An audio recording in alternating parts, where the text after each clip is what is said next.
करमाळा शहरातील छत्रपती चौक येथे कै बाबूराव तात्या गायकवाड प्रतिष्ठानच्या वतीनं पंढरीला जाणाऱ्या वारकऱ्यांना मोफत चहा व पाण्याचे वाटप करण्यात येत आहे। या सेवेचा आजचा तिसरा दिवस आहे।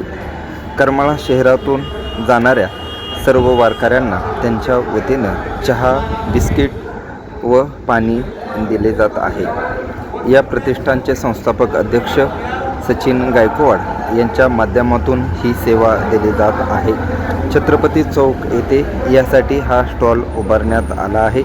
याला वारकऱ्यांचा देखील खूप मोठा प्रतिसाद मिळत असल्याचं चित्र दिसत आहे। करमाळा शहरातून धुळे, नगर, बीड, जालना या जिल्ह्यातून जाणारे लाखो वारकरी जात असतात। विठुरायाच्या दर्शनासाठी हे वारकरी करमाळा येथून जातात।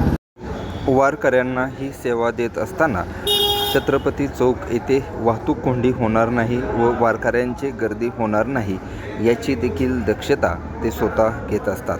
पडत्या पावसात देखील ही सेवा सुरू ठेवली जात आहे।